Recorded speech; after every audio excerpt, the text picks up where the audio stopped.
Samriddhi. To realize this vision, the government has already initiated computerization of 63,000 primary agricultural credit societies with an investment of 2,560 crores, 2,516 crores. In consultation with all the stakeholders and the states, model bylaws for PACS were formulated, enabling them to become multi-purpose PACS. A national cooperative database is being prepared for countrywide mapping of cooperative societies. With this backdrop, we will implement a plan to set up massive decentralized storage capacity.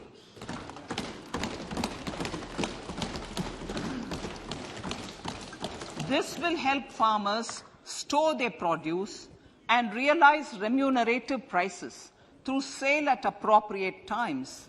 The government will also facilitate setting up of a large number of multi-purpose cooperative societies, primary fishery societies, and dairy cooperative societies in uncovered panchayat and villages in the next 5 years.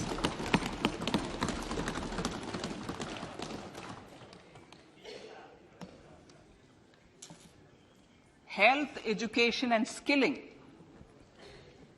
157 new nursing colleges will be established in co-location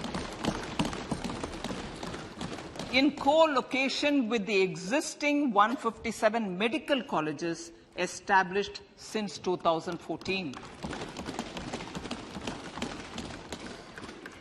A mission to eliminate sickle cell anemia by 2047 will be launched. It will entail awareness creation, universal screening of 7 crore people in the age group of 0 to 40 years in affected tribal areas, and counseling through collaborative efforts of central ministries and state governments. Facilities in select ICMR labs, Indian Council for Medical Research Labs, will be made available for research by public and private medical college faculty and private sector R&D teams for encouraging collaborative research and innovation. A new program to promote research and innovation in pharmaceuticals will be taken up through centers of excellence. We shall also encourage industry to invest in research and development in specific priority areas. Dedicated multidisciplinary courses for medical devices will be supported in existing institutions to ensure availability of skilled manpower for futuristic medical technologies, high-end manufacturing, and research. Teachers' training. Teachers' training will be re-envisioned through innovative pedagogy, curriculum transaction, continuous professional development, dipstick surveys, and ICT implementation. The District Institute of Education and Training will be developed as vibrant institutes of excellence for this purpose.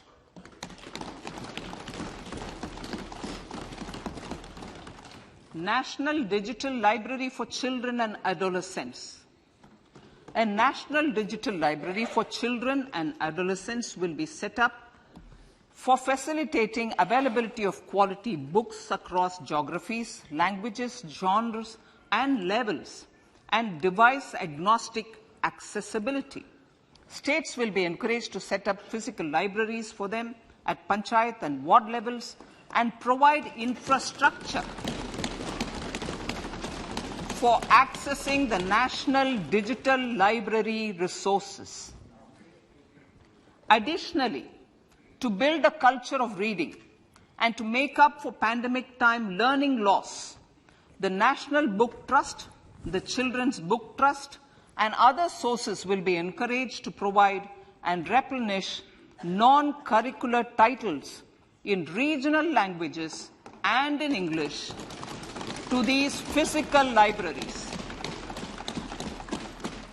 Collaboration with NGOs that work in literacy will also be a part of this initiative to inculcate financial literacy.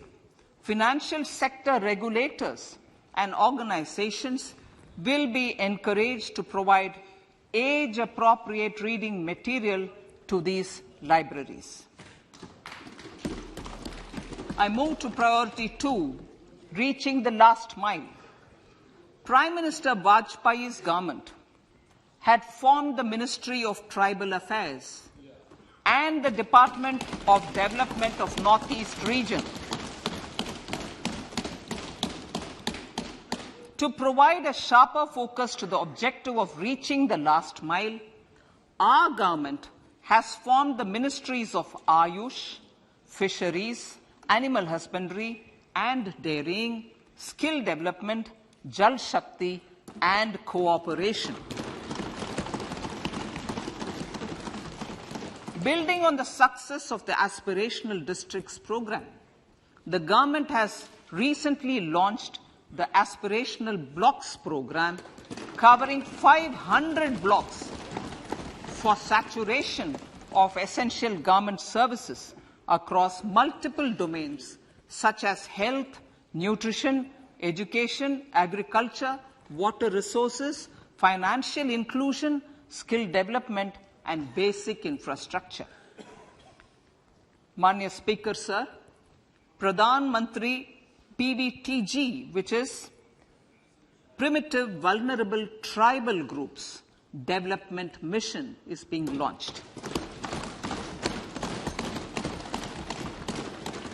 To improve socio-economic conditions of the particularly vulnerable tribal groups, the PVTGs as we refer them to, Pradhan Mantri PVTG Development Mission will be launched. This will saturate PVTG families and habitations with basic facilities such as safe housing, clean drinking water and sanitation, improved access to education, health, nutrition, road and telecom connectivity, and sustainable livelihood opportunities. An amount of 15,000 crores will be made available to implement the mission in the next 3 years under the Development Action Plan for the Scheduled Tribes. Ekalavya Model Residential Schools. In the next 3 years, Center will recruit 38,800 teachers and support staff for the 740 Ekalavya Model Residential Schools, which is serving 3.5 lakh tribal students.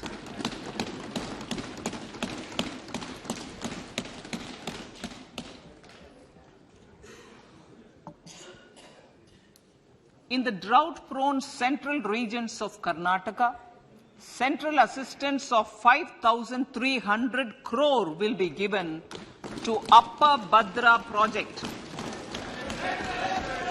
to provide sustainable micro-irrigation and filling up of surface tanks for drinking water. PM Awas Yojana. The outlay for PM Awas Yojana is being enhanced by 66% to over 79,000 crores. Bharat Shared Repository of Inscriptions will be set up in a digital epigraphy museum with digitization of 1 lakh ancient inscriptions in the first stage. Support for poor prisoners. For poor persons who are in prisons and unable to afford the penalty or the bail amount, required financial support will be provided.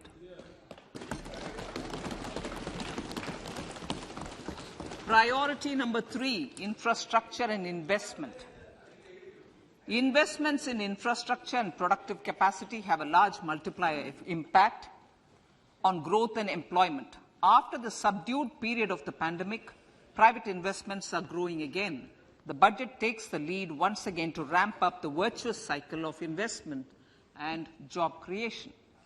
Honourable Speaker, sir, the capital investment outlay is being increased steeply for the third year in a row by 33% to 10 lakh crores, which would be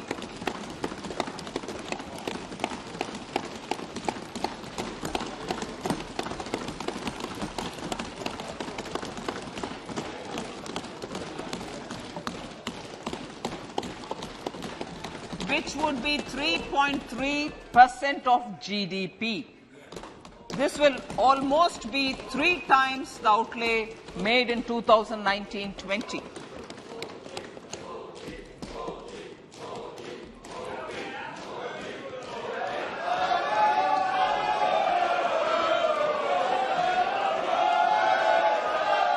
This substantial increase in recent years is central to the government's efforts to enhance growth potential and job creation, crowd in private investments, and provide a cushion against global headwinds. The direct capital investment by the centre is complemented by the provision made for creation of capital assets through grants and aids to state. The effective capital expenditure of the centre is budgeted at 13.7 lakh crore rupees, which will be 4.5% of GDP. Support to state governments for capital investment.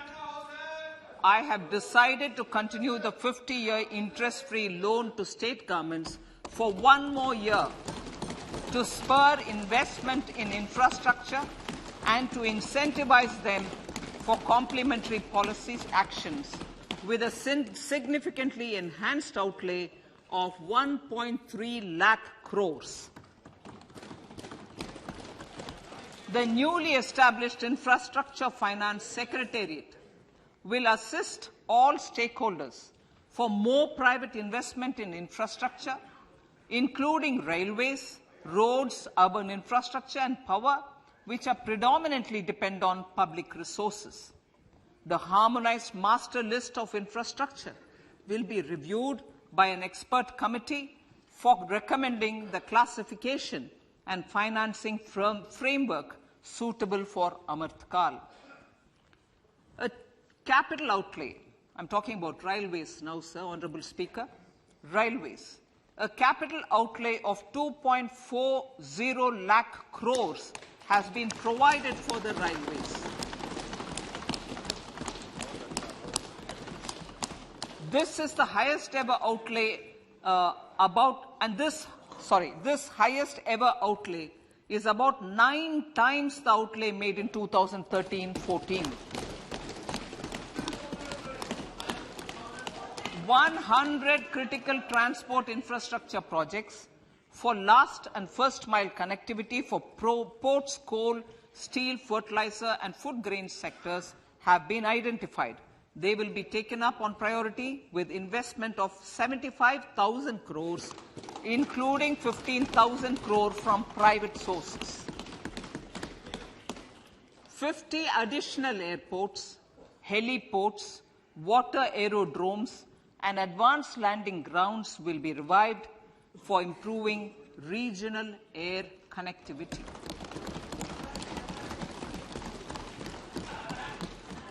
Sustainable cities for tomorrow.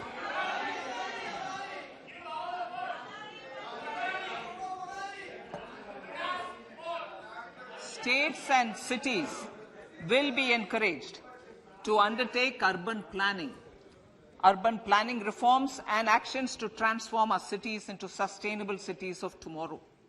This means efficient use of land resources, adequate resources for urban infrastructure, transit-oriented development, enhanced availability and affordability of urban land and opportunities for all. Through property tax governance reforms and ring-fencing user charges on urban infrastructure, Cities will be incentivized to improve their creditworthiness for municipal bonds. Like the RIDF, an Urban Infrastructure Development Fund will be established through use of priority sector lending shortfall. This will be managed by the National Housing Bank and will be used by public agencies to create urban infrastructure in Tier 2 and Tier 3 cities. States will be encouraged to leverage resources from the grants of the 15th Finance Commission as well as existing schemes to adopt appropriate user charges while accessing the UIDF. We expect to make available 10,000 crore rupees per annum for this purpose. All cities and towns will be enabled for 100% mechanical desludging of septic tanks and sewers to transition from manhole to machine hole mode.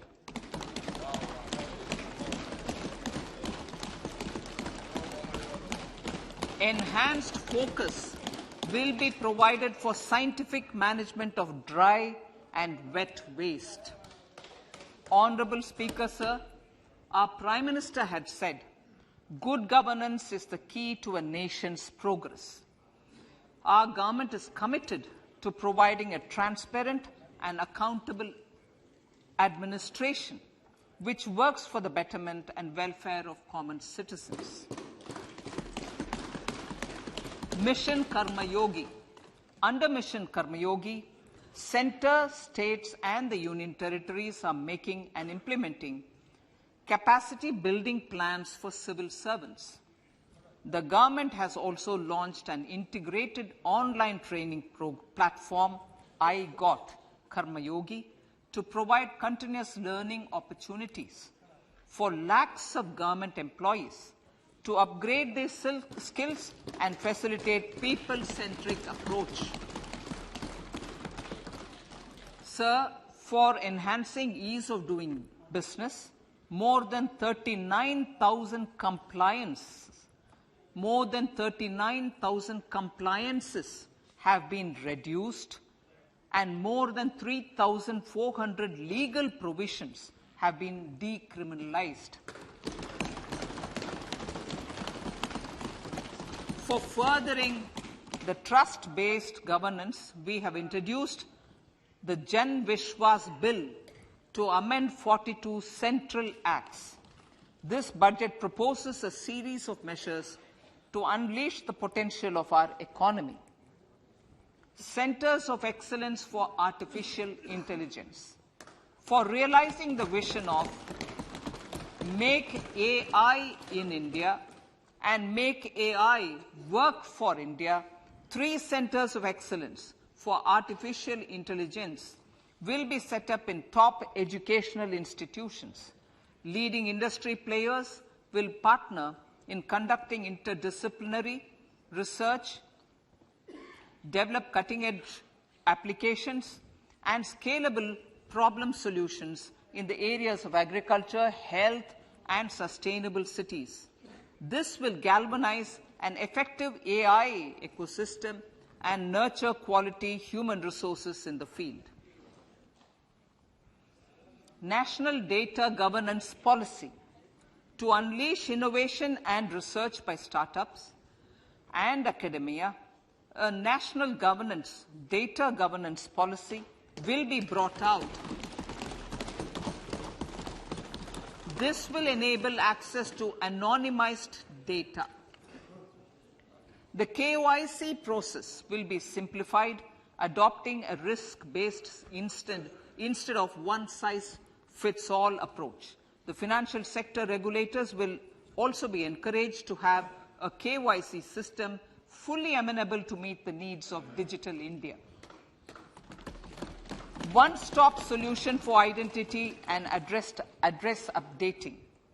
A one-stop solution for reconciliation and updating of identity and address of individuals maintained by various government agencies, regulators, and regulated entities will be established using DigiLocker service and Aadhaar as foundational identity.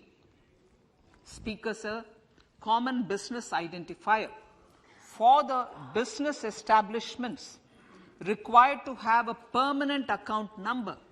The PAN will be used as the common identifier for all digital systems of specified government agencies. This will bring ease of doing business, and it will be facilitated through a legal mandate. For obviating the need for separate submission of same information to different government agencies, a system of unified filing process will be set up. Such filing of information or return in simplified forms on a common portal will be shared with other agencies as per the filer's choice. Vivad se Vishwas 1, relief for MSMEs. In cases of failure by MSMEs to execute contracts during the COVID period, 95% of the forfeited amount relating to the bid or performance security will be returned to them by government and government undertakings. This will provide relief to the MSMEs. Vivad se Vishwas 2, settling contractual disputes. To settle contractual disputes of government and government undertakings, wherein arbitral award is under challenge in a court, a voluntary settlement scheme with standardized terms will be introduced. This will be done by offering graded settlement terms depending on pendency level of the dispute. The state support mission of Niti Aayog will be continued for 3 years for our collective efforts towards national priorities. Result-based financing.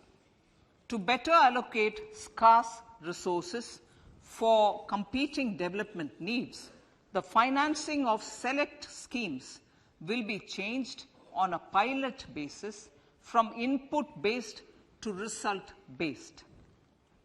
E-courts. For efficient administration of justice, Phase 3 of the e-courts project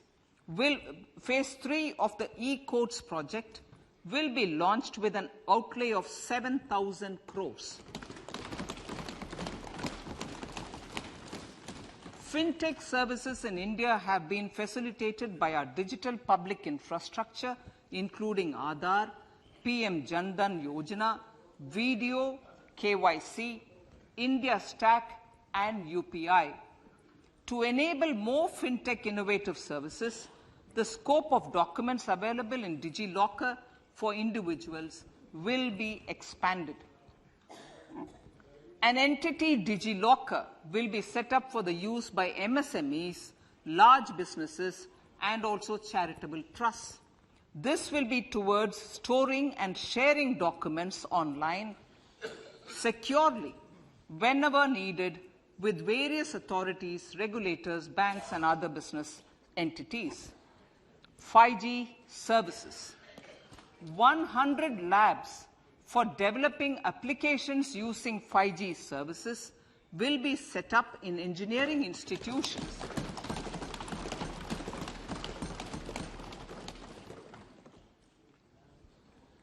To realize a new range of opportunities, business models, and employment potential.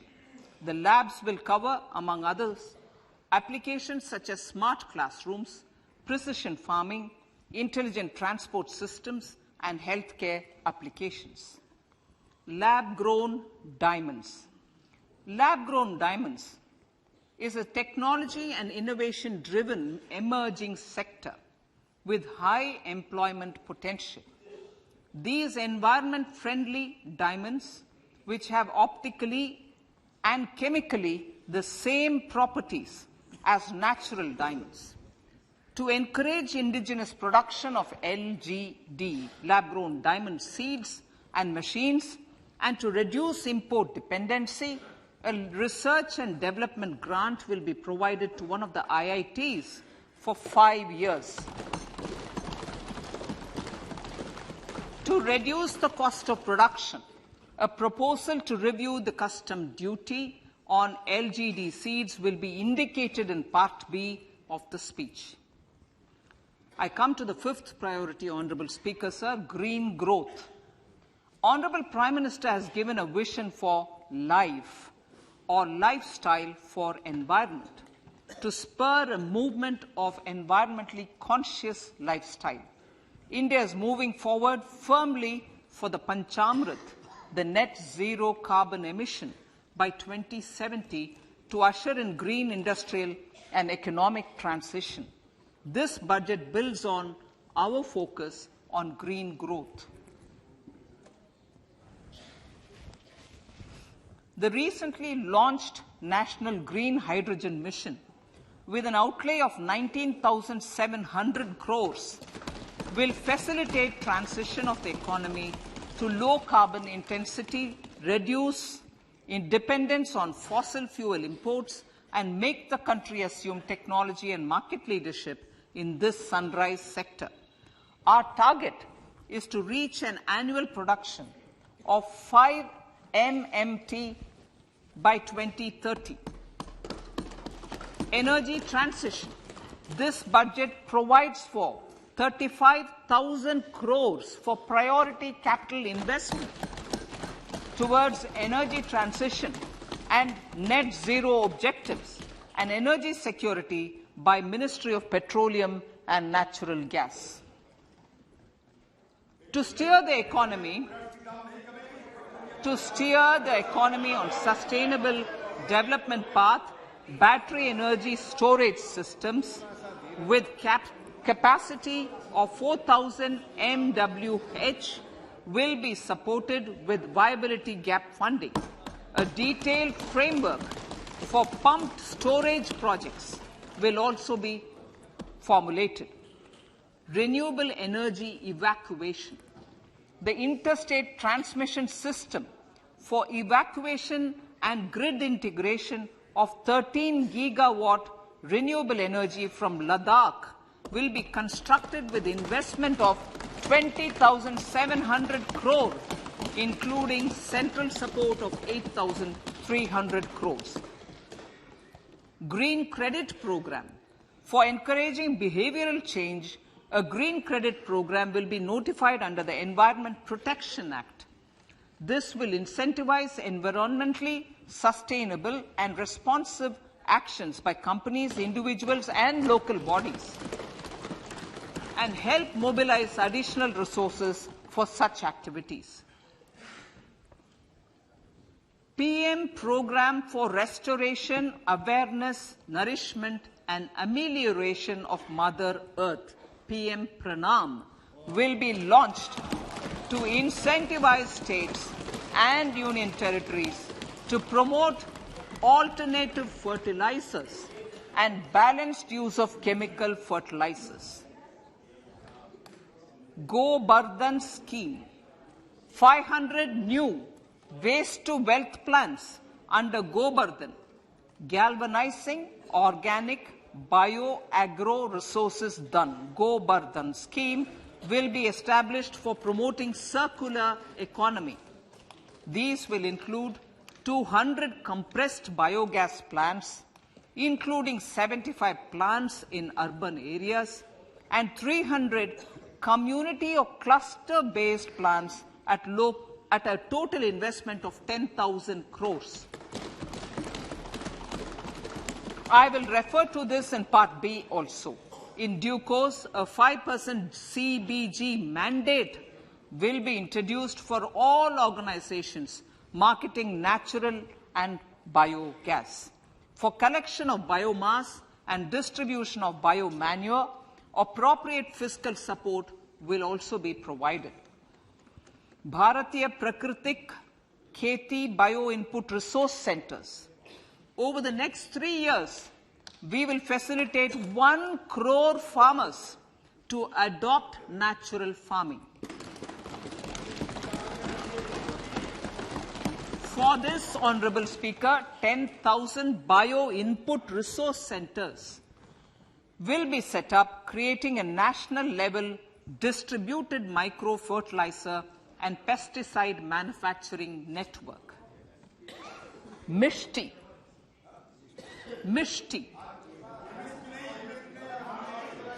Building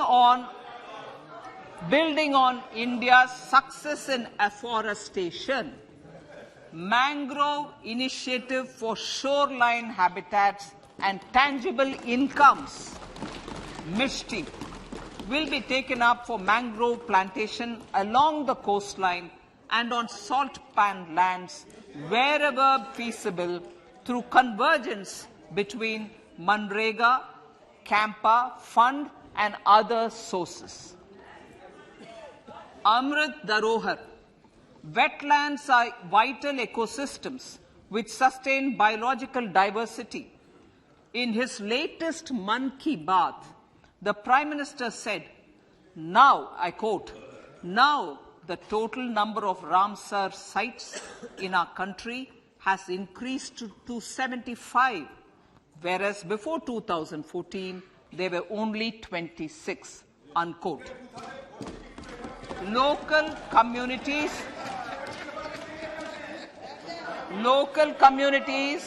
have always been at the forefront of conservation efforts. The government will promote their unique conservation values through Amrit Dharohar, a scheme that will be implemented over the next 3 years to encourage optimal use of wetlands and enhance biodiversity, carbon stock, ecotourism opportunities, and income generation for local communities. Coastal shipping. Coastal shipping will be promoted as the energy efficient and lower cost mode of transport, both for passengers and freight, through PPP mode with viability gap funding. Vehicle replacement. Vehicle replacement is an important continuing policy, replacing the old political,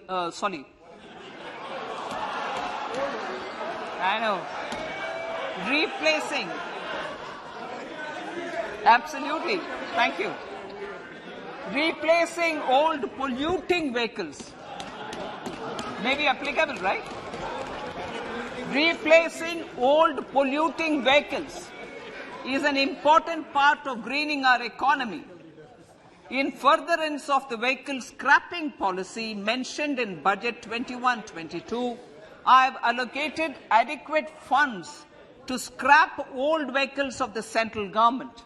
States will also be supported in replacing old vehicles and old state ambulances.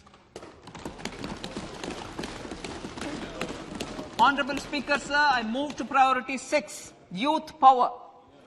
To empower our youth and help the Amrit PD realize their dreams, we have formulated the National Education Policy, which is very wide in its scope, but one of the things is also to focus on skilling, adopted economic policies that facilitate job creation at scale and have supported business opportunities.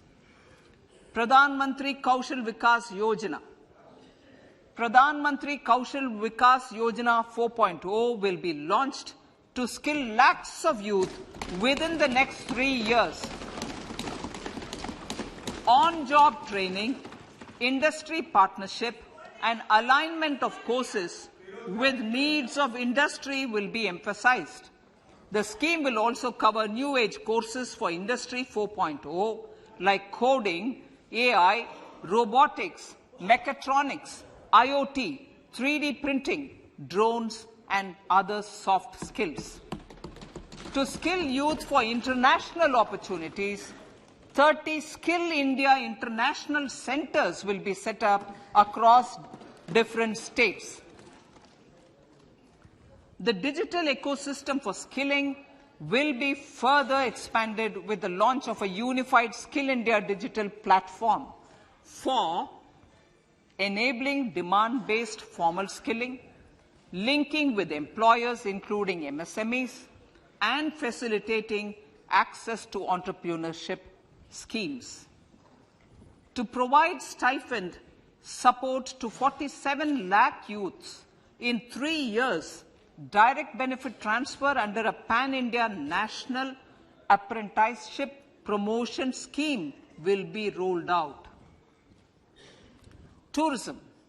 Honorable Speaker, sir, with an integrated and innovative approach, at least 50 destinations will be selected through challenge mode. In addition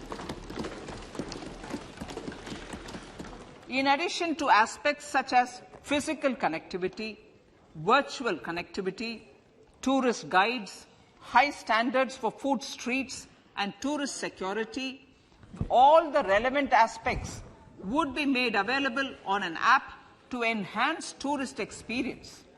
Every destination would be developed as a complete package.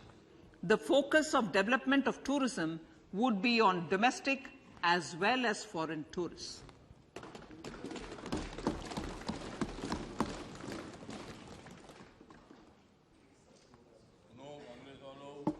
Sector-specific skilling and entrepreneurship development will be dovetailed to achieve the objectives of Dekho Apna Desh initiative. This was launched as an appeal by the Honorable Prime Minister to the middle class to prefer domestic tourism over international tourism. The integrated development of theme-based tourist circuits, the Swadesh Darshan scheme, was also launched. Under the Vibrant Villages program, tourism infrastructure and amenities will be facilitated in border villages. Unity Mall. States will be encouraged to set up a Unity Mall in their state capital or most prominent tourism center or the financial capital for promotion and sale of their one district, one product and GI products and other handicraft products, and for providing space for such products of all other states as well. Sir, priority number 7, financial sector. Our reforms in the financial sector and innovative use of technology have led to financial inclusion at scale, better and faster service delivery, ease of access to credit, and participation in financial markets. This budget proposes to further these measures. Credit guarantee for MSMEs. Last year, I proposed revamping of the credit guarantee scheme for the MSMEs. I am happy to announce that the revamped scheme will take effect from 1st April 2023 through infusion of 9,000 crores in the corpus. This will enable additional collateral-free guaranteed credit of 2 lakh crores of rupees. Further, the cost of credit will be reduced by about 1%. A National Financial Information Registry will be set up to serve as the central repository of financial and ancillary information. This will facilitate efficient flow of credit, promote financial inclusion, and foster financial stability. A new legislative framework will govern this credit public infrastructure and will be designed in consultation with the RBI. To meet the needs of Amrit Kal and to facilitate optimum regulation in the financial sector, public consultation, as necessary and feasible, will be brought to the process of regulation making and issuing subsidiary directions. To simplify, to ease, and to reduce cost of compliance, financial sector regulators will be requested to carry out a comprehensive review of existing regulations. For this, they will consider suggestions from public and regulated entities. Time limits to decide the application under various regulations will also be laid down. Honorable Speaker, sir, to enhance business activities in GIFT IFSC, the following measures will be taken. Delegating powers under the SEZ Act to the IFSCA to avoid dual regulation. Setting up a single window IT system for registration and approval of IFSCA, SEZ authorities, GSTN, RBI, SEBI, and IRDAI. Permitting acquisition financing by IFSC banking units of foreign banks. Establishing a subsidiary of Exim Bank for trade refinancing. Amending IFSCA Act for statutory provisions for arbitration, ancillary services, and avoiding dual regulation under the SEZ Act, and recognizing offshore derivative instruments as valid contracts. Honourable Speaker, sir, data embassy. For countries looking for digital continuity solutions, we will facilitate setting up of their data embassies in GIFT IFSC.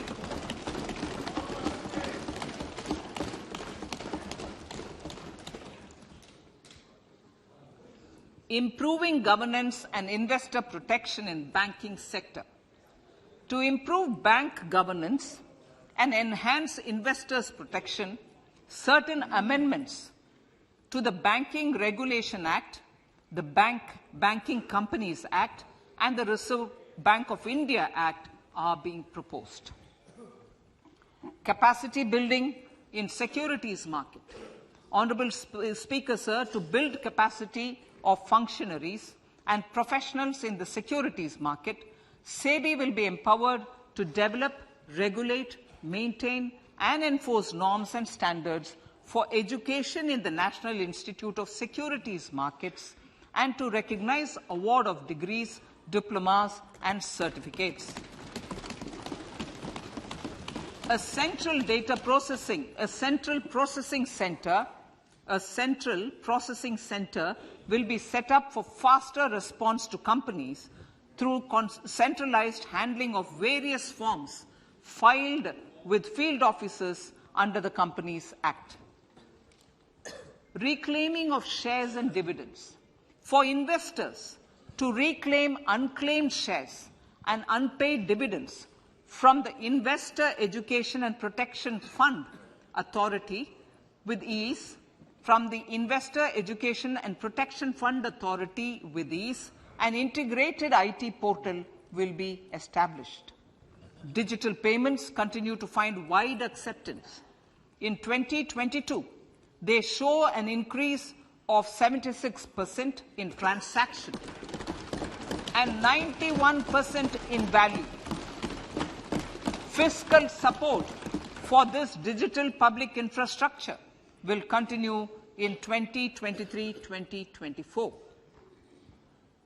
Azadi Ka Amrit Mahotsav, Mahila Samman Bachat Patra. For commemorating Azadi Ka Amrit Mahotsav, a one-time new small savings scheme, Mahila Samman Savings Patra or Savings Certificate, Mahila Samman Savings Certificate will be made available for a 2-year period up to March 2025. This will offer deposit facility up to 2 lakh in the name of a woman or girls for a tenure of 2 years at fixed interest rate of 7.5% with partial withdrawal option. Senior citizens. The maximum deposit limit for senior citizens savings scheme will be enhanced from 15 lakh to 30 lakhs of rupees.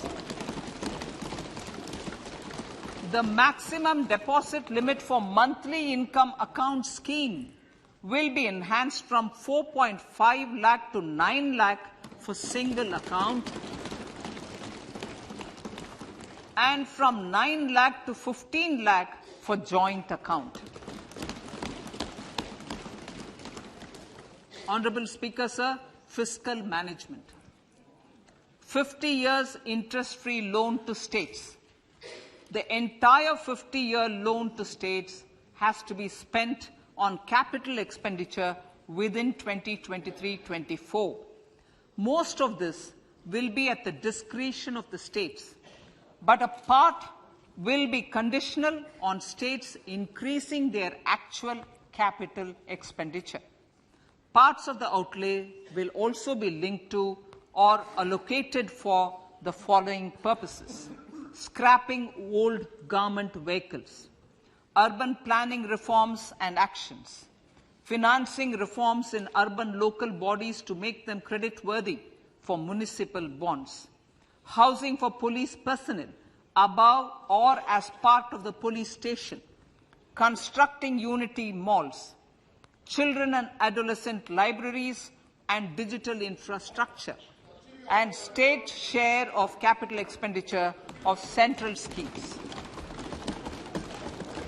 Honourable Speaker, sir, fiscal deficit of states.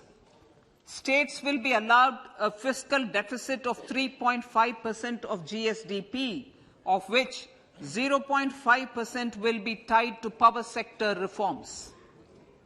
Revised estimates 2022 to 2023. The revised estimate, Honourable Speaker, sir, of the total receipts other than borrowing is 24.3 lakh crores, of which the net tax receipts are 20.9 lakh crores.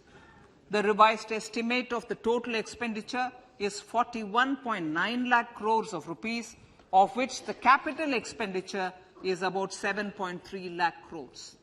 The revised estimate of the fiscal deficit is 6.4% of GDP, adhering to the budget estimate. So, budget estimates of 2023-24. Coming to 2023-24, the total receipts other than borrowings and the total expenditure are estimated at 27.2 lakh crores and 45 lakh crores respectively.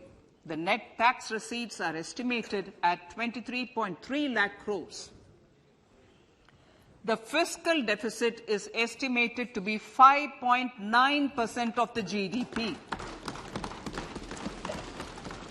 In my budget speech for 21-22, I had announced that we plan to continue the path of fiscal consolidation, reaching a fiscal deficit of below 4.5% by 2025-26, with a fairly steady decline over the period.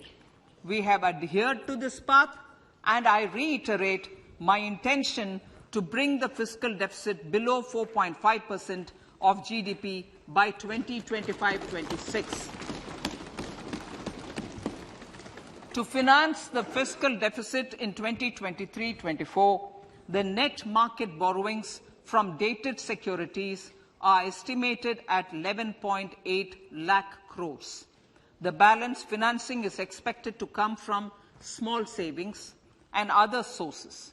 The gross market borrowings are estimated at 15.43 lakh crores of rupees. Honourable Speaker, sir, I now move to Part B.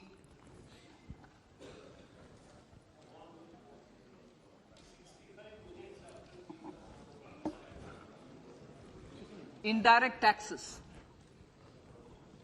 My indirect tax proposals will aim to promote exports, boost domestic manufacturing, enhance domestic value addition, encourage green energy and mobility. A simplified tax structure with fewer tax rates helps in reducing compliance burden and improving tax administration. I propose to reduce the number of basic customs duty rates on goods other than textiles and agriculture from 21 to 13. As a result, there are minor changes in the basic custom duties, cesses and surcharges on some items including toys, bicycle, automobiles and naphtha. Green mobility. To avoid cascading of taxes on blended compressed natural gas, I propose to exempt excise duty on GST paid compressed biogas contained in it. To further provide impetus to green mobility, customs duty exemptions is being extended to import of capital goods and machinery required for manufacture of lithium-ion cells for batteries used in electrical vehicles as well. Electronics. As a result of various initiatives of the government, including phased manufacturing program, mobile phone production in India has increased from 5.8 crore units valued at about 18,900 crore in 2014-15 to 31 crore units valued at 2,75,000 crore in the last financial year. To further deepen domestic value addition in manufacturing of mobile phones, I propose to provide relief to customs duty. I propose to provide relief in customs duty on import of certain parts and inputs like camera lens, and continue the concessional duty on lithium-ion cells for batteries for another year. Similarly, to promote value addition in manufacture of televisions, I propose to reduce the basic customs duty on parts of open cells of TV panels to 2.5%. Electrical. To rectify inversion of duty structure and encourage manufacturing of electric kitchen chimneys, the basic custom duty on electric kitchen chimney is being increased from 7.5% to 15%, and that on heat coils for these is proposed to be reduced from 20% to 15%. Chemicals and petrochemicals. Denatured ethyl alcohol is used in chemical industry. I propose to exempt basic customs duty on it. This will also support the ethanol blending program and facilitate an endeavor for energy transition. Basic customs duty is also being reduced on acid-grade fluorospar from 5% to 2.5% to make the domestic fluorochemicals industry competitive. Further, the basic customs duty on crude glycerin for use in manufacture of epichlorohydrin is proposed to be reduced from 7.5% to 2.5%.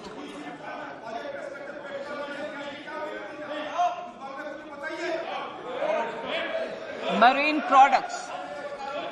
In the last financial year, marine products recorded the highest export growth, benefiting farmers in the coastal states of the country. To further enhance the export competitiveness of marine products, particularly shrimps, duty is being reduced on key inputs for domestic manufacture of shrimp feed.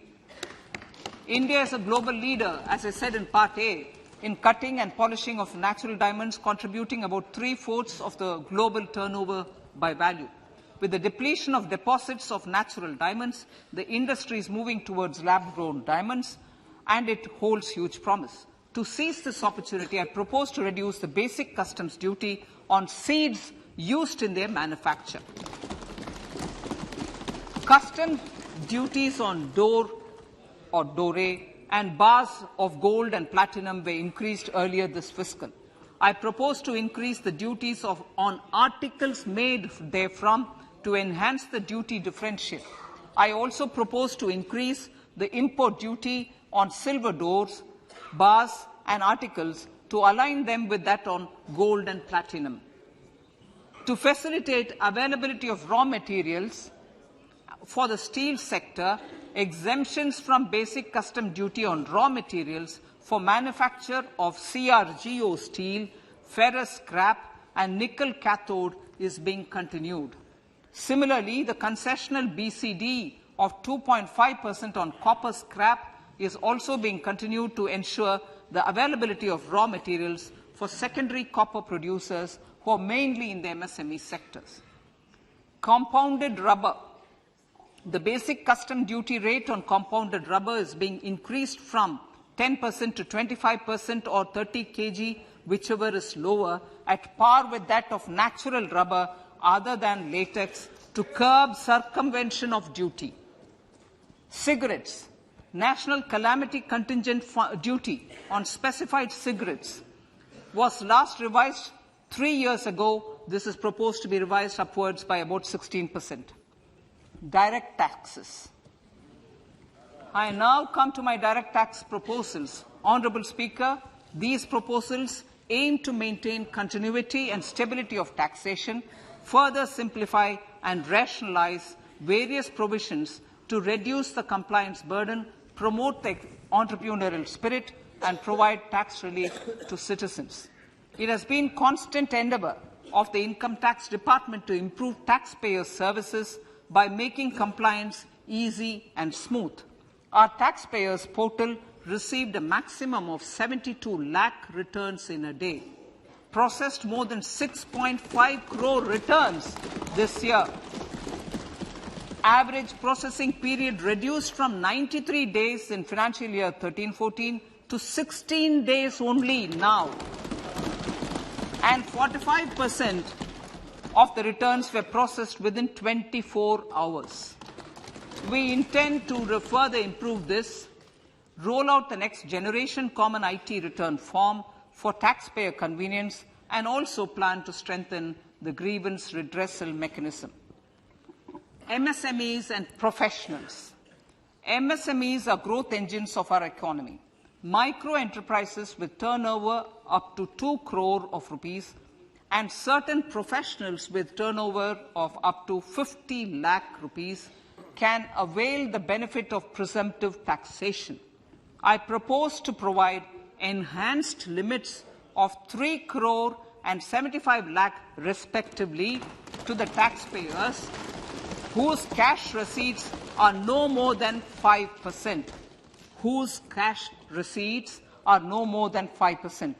Moreover, to support MSMEs in timely receipt of payments, I propose to allow deduction for expenditure incurred on payments made to them only when payment is actually made. Cooperation. Cooperation is a value to be cherished. In realizing our Prime Minister's goal for Sehkar Se Samriddhi and his resolve to connect the spirit of cooperation with the spirit of Amrit Kal, in addition to the measures proposed in Part A, I have a slew of proposals for the cooperation sector.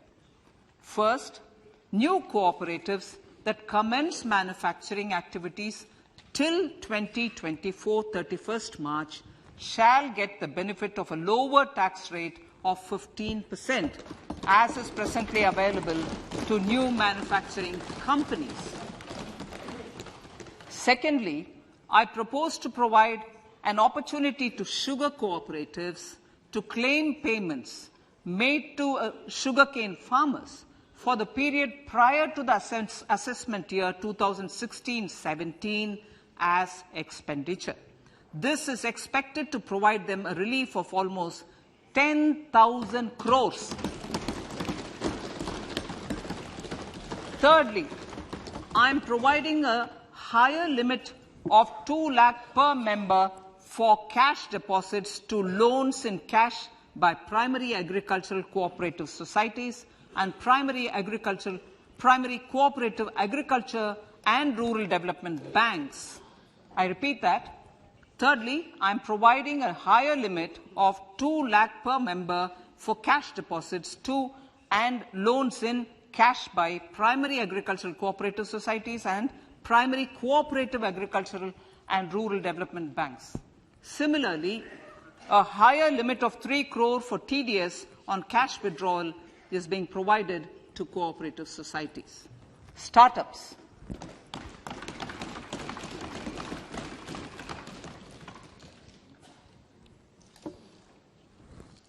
Entrepreneurship is vital for a country's economic development. We have taken a number of measures for startups and they have borne results. India is now the third largest ecosystem for startups globally and ranks second in innovation quality among middle-income countries. I propose to extend the date of incorporation for income tax benefits to startups from 31/3/2023 to 31/3/2024. I further propose to provide the benefit of carry forward of losses on change of shareholding of startups from 7 years of incorporation to 10 years.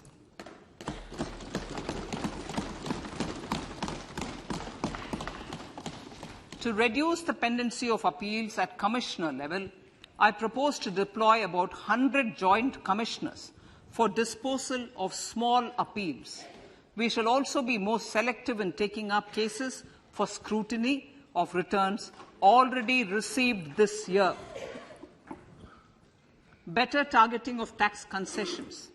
For better targeting of tax concessions and exemptions, I propose to cap deduction from capital gains on investment in residential house under Section 54 and Section 54F to 10 crores. Another proposal with similar intent is to limit income tax exemption from proceeds of insurance policies with very high value. Rationalization. Honourable Speaker, sir, there are a number of proposals relating to rationalization and simplification. Income of authorities, boards, and commissions set up by statutes of union or state for the purpose of housing, development of cities, towns, and villages, and regulating and developing an activity or matter is proposed to be exempted from income tax. Other major measures in this direction are removing the minimum threshold of 10,000 for TDS and clarifying taxability relating to online gaming, not treating conversion of gold into electronic gold receipts and vice versa as capital gains, reducing the TDS rate from 30% to 20% on taxable portion of EPF withdrawals in non-PAN cases, and taxation on income for market-linked debentures.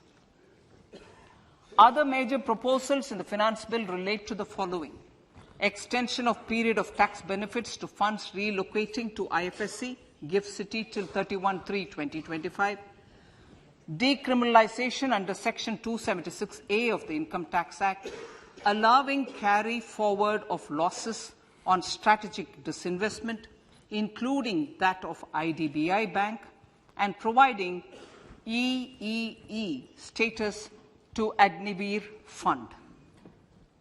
Personal income tax.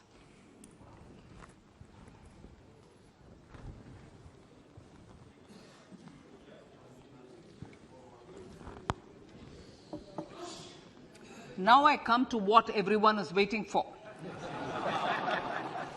Personal income tax. I have 5 major announcements to make in this regard. These primarily benefit our hard-working middle class. The first one concerns rebate. Currently, those with income up to 5 lakh do not pay any income tax in both old and new regimes. I propose to increase the rebate limit to 7 lakhs in the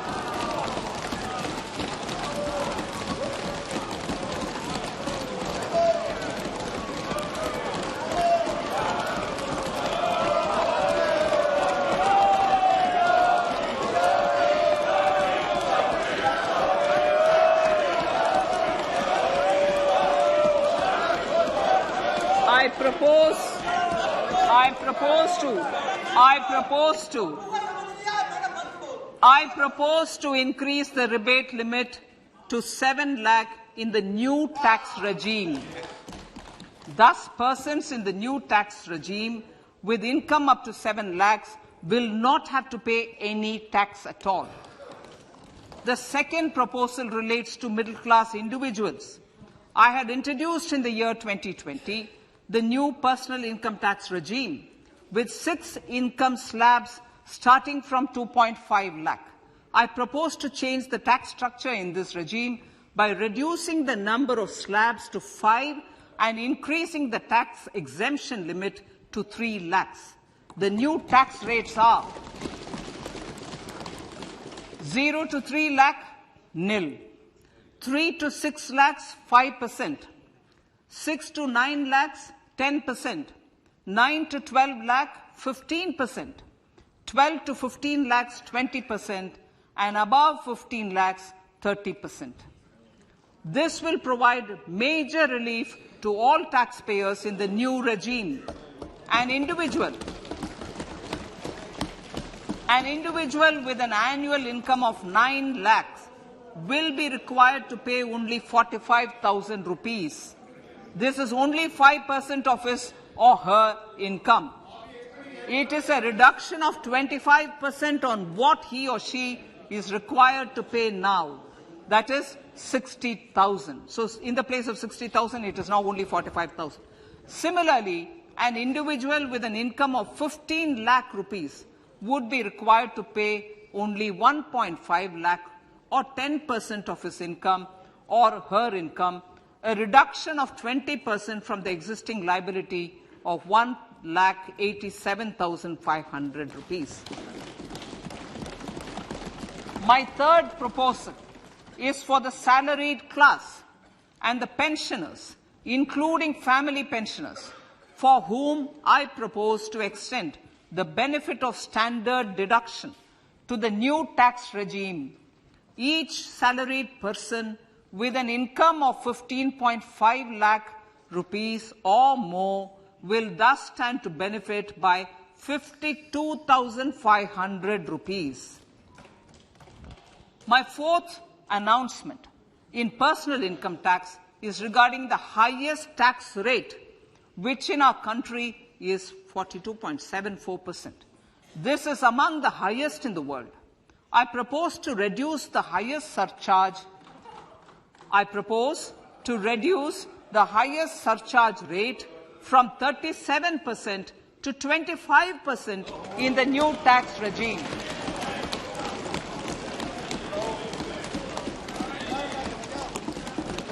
This would result in reduction of the maximum rate. This would result in the reduction of the maximum tax rate to 39%.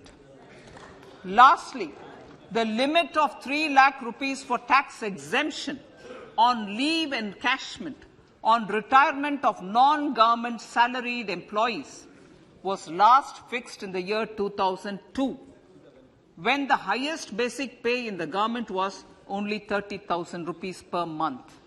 In line with the increase in the government salaries, I am proposing to increase this limit to 25 lakh rupees.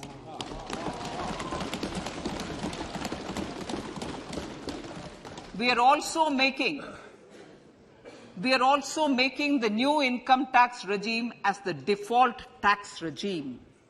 However, citizens will continue to have the option to avail the benefit of the old tax regime. Apart from these, I am also making some other changes as given in the annexure. As a result of these proposals, revenue of about 38,000 crore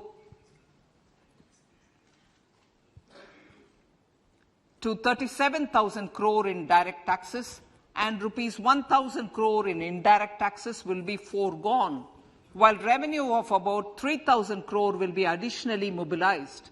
Thus, the total revenue foregone is about 35,000 crores annually. Honorable Speaker, sir, with these words, I commend the budget to this August House.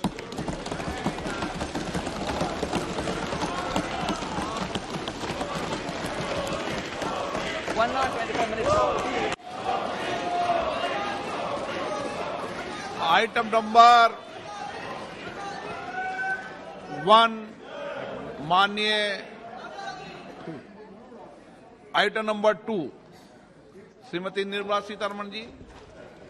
Sir, with your permission, I lay on the table of the following statements. Under Section 3(1) of the Fiscal Responsibility Budget Management Act 2003, 1. Medium-term fiscal policy cum fiscal policy strategy statement and macroeconomic framework statement. माननीय सदस्यगण, जैसा कि आपको समाचार भाग 2 के माध्यम से पहले ही सूचित किया जा चुका है कि माननीय वित्त मंत्री जी के बजट भाषण की प्रतियां हार्ड कॉपी के रूप में उपलब्ध कराई गई है। आप बजट भाषण की अपनी अपनी प्रति प्रकाशन पलक से ले लें। आपको ये भी सूचित